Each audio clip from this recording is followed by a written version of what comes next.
Hank, tell me about what you do to make these airplanes show up like they do. Well, I'll be honest with you, I don't do a lot. I'm the CEO of the Commemorative Air Force, and we have 175 World War II airplanes. And they're all cared for and fed for very lovingly by about 11,000 volunteers. And they dedicate themselves for weeks on end. They work in the sun, they get the airplanes prepped and ready. This airplane takes about 100 hours of prep time for every hour that it's flown in the air. And so the volunteers are the people that really put the heart and soul into this airplane. These guys are out here polishing, and they're out here fueling. And cleaning and maintenance. And if we go for a flight at an air show and it comes back and there's something not perfect, we're not in wartime. There's no reason to fly this airplane if it's not absolutely perfect. Safety is number one, it always is. And so if it's not right, we don't go.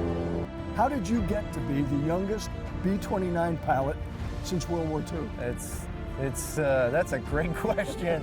I think I was at the right place at the right time.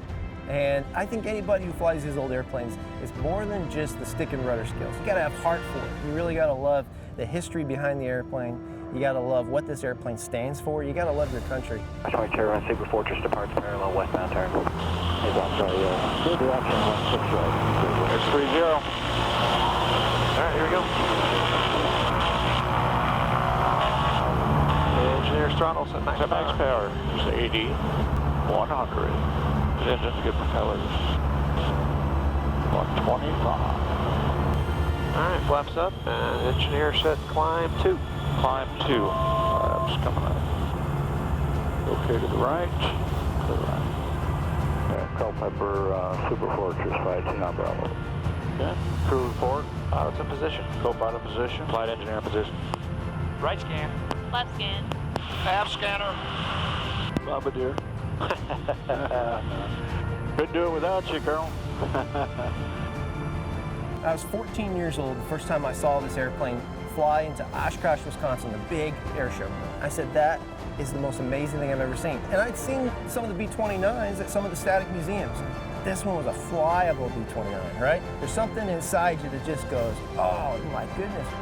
B-29 FIFI is about 5 to the southeast. We're overflying at about 2,000 feet. Somebody at Culpeper wants to know if we can mention who our passenger was on board. Sure. Roger that. Okay, stand by on the gear. We got the speed. Speed checks, gear down. 7 Romeo Echo traffic. Ease them off. Ease them off. 7 Romeo Echo, roger. Running 16 right, clear to land. Clear to land, 16 right, 7 Romeo Echo. All right, Matt, let's whack the outboards. All right, come. Ready for flaps up? Yes, sir. Flaps up after landing. That's beautiful. Great landing. Now, granted, they used to fly these off of Coral Runway, so it's got some pretty big tires, but if you take that turn too tight, put a wheel in the mud, it's probably going to get stuck. One of the trickiest things to do is just taxi it back to the chocks. So, Colonel, this one, the B-29 doesn't have any nose wheel steering. So the only way to steer the airplane is either through brakes or throttle, differential throttle. They didn't put hydraulic steering on them until the B-50, right? It's just free cast strain. It just kind of has a mind of its own a little bit. It does move. In other words, if you hit the right pedal, the nose wheel will veer. Right. But you can't control it. No, I can't directly control it. So it's just I have not got it yet. It's a kind of a finesse of just very light pressures, and then when you come in and out of turns, you can use engine power. That helps quite a bit. You know, it's like steering a boat into the dock. You know, you're kind of you're at the mercy of the wind and the waves and everything. In fact, if you're trying to turn downwind, sometimes it just won't. It just doesn't want to turn downwind. On a crosswind landing, it'd be just awful. Yep.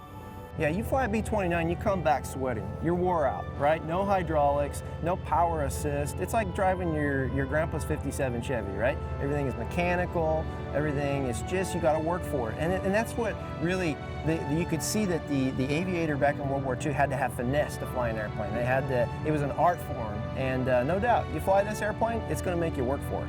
The mission that we were on today was a half hour. Yeah. What was the kind of mission like in World War II for this? Well, you know, talking to a lot of veterans who flew these, you're looking at 17, 18, 19-hour missions, right at the maximum range of the aircraft. You're talking about thousands of miles of ocean that they flew over. And you're looking at an airplane which had a notorious issue with reliability on its engines. I mean, what those servicemen went into in terms of World War II combat is amazing. I think it's important for that next generation to realize what our servicemen and women were dealing with during World War II. What it was like at the home front, what it was like building these airplanes. You're looking at an airplane that's got General Motors parts on it, it's got a Dodge engine, it's got General Electric built those electronic gun sights. All those companies who were competitors only a few years prior were coming together for a common good because they loved their country and they were fighting against something that they knew was inherently evil. What does patriotism mean to young people today? So the Commemorative Air Force is kind of in a unique position because historically the Commemorative Air Force was keep them flying. And so we've kind of trying to change that mission and that structure, and the idea is we came up with a mission, and it's to educate, inspire, and honor. And the goal is we want to honor all of the veterans and the people that have given up so much, not just the veterans, but their families, the people that worked in the plants, the people that gave up their meat rations for the week so that our guys could eat over there. And we want to honor those people, and so while we're doing that, we're educating and inspiring young people of today. And so we use that education and inspiring and honoring as a golden thread to connect those two, and hopefully some of the patriotism that just exudes out of the greatest generation gets brought into and understood and learned by the kids, and they get it. We have all these World War II veterans at our shows and our events. They just absorb these men and women.